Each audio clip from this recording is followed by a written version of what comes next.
ये कहानी एक छोटे से गांव की है जहां हर घर में सादगी और ईमानदारी का महत्व था। गांव में रामदीन और सुमित्रा का परिवार अपनी मेहनत और स्वाभिमान के लिए जाना जाता था। रामदीन एक छोटे किसान थे जो जमीन के एक छोटे से टुकड़े पर खेती करते थे। उनकी पत्नी सुमित्रा घर का काम संभालती थी और घरेलू जिम्मेदारियों को पूरी लगन से निभाती थीं। उनकी आर्थिक स्थिति बहुत अच्छी नहीं थी, लेकिन वे हमेशा अपनी मेहनत और स्वाभिमान के साथ जीवन जीते थे। रामदीन और सुमित्रा का एक बेटा था, रवि। रवि पढ़ा लिखा और सीधा सादा युवक था। वह अपने माता पिता की तरह ईमानदार और स्वाभिमानी था। जब रवि की शादी की बात चली तो पास के गांव की सीमा का रिश्ता आया। सीमा सुंदर, बातों में मीठी और दिखने में बेहद सजीव लगती थी। शादी बड़े धूमधाम से हुई।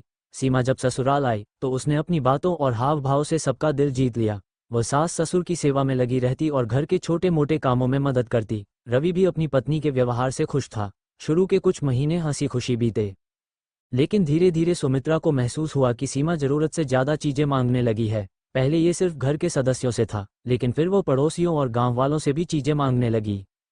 सीमा को नई नई चीजें खरीदने और इस्तेमाल करने का बहुत शौक था, लेकिन चूंकि रामदीन का परिवार सीमित साधनों में जी रहा था, वे हर बार उसकी इच्छाएं पूरी नहीं कर पाते थे। ऐसे में सीमा दूसरों से उधार मांगने लगी।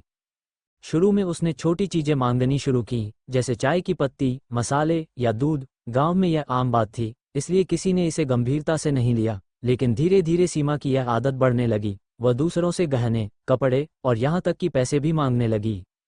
सीमा की यह आदत अब गांव में चर्चा का विषय बन गई। पड़ोसी और गांव के लोग उसकी आदत से परेशान होने लगे। एक दिन सीमा ने अपनी पड़ोसन से एक साड़ी उधार मांगी। पड़ोसन ने मना कर दिया तो सीमा नाराज हो गई। इस बात पर दोनों में झगड़ा हो गया और यह बात पूरे गांव में फैल गई। गांव के बुजुर्गों ने इस मामले पर चर्चा की और कहा, रामदीन का परिवार हमेशा स्वाभिमान के साथ जीता था, यह नई बहू उनकी छवि खराब कर रही है।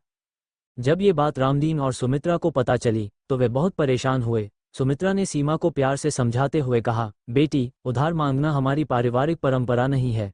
हम हमेशा अपनी मेहनत से अपना गुजारा करते हैं। दूसरों से बार बार चीजें मांगने से रिश्ते कमजोर हो जाते हैं।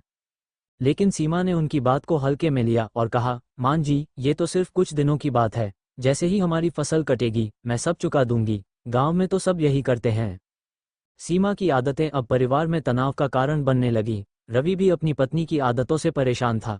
एक दिन उसने सीमा से कहा, हम अपनी जरूरतें अपनी मेहनत से पूरी करते हैं। उधार मांगने की यह आदत हमारे परिवार के लिए ठीक नहीं है।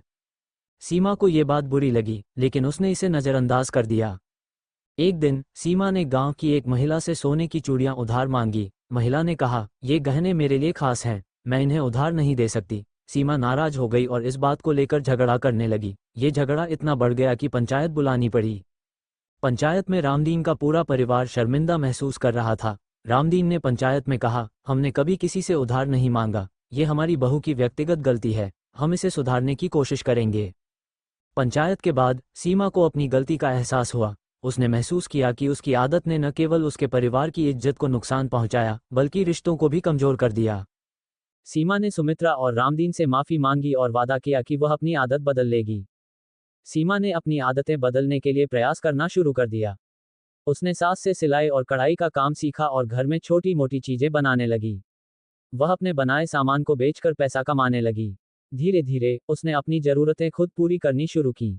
गांव वाले भी उसकी मेहनत और बदलाव को देखकर खुश हुए। रामदीन और सुमित्रा को अपनी बहू पर गर्व होने लगा। ये कहानी हमें सिखाती है कि उधार मांगना आत्मसम्मान को ठेस पहुंचाता है और रिश्तों में दरार डाल सकता है। मेहनत और स्वाभिमान से जीवन जीने में ही असली खुशी है। सीमित साधनों में संतोष करना और अपनी जरूरतें खुद पूरी करना ही सच्चा आत्मनिर्भरता है। सीमा का बदलाव ये दिखाता है कि अगर हम अपनी गलतियों को समझें और उन्हें सुधारने का प्रयास करें तो हम अपने जीवन को बेहतर बना सकते हैं।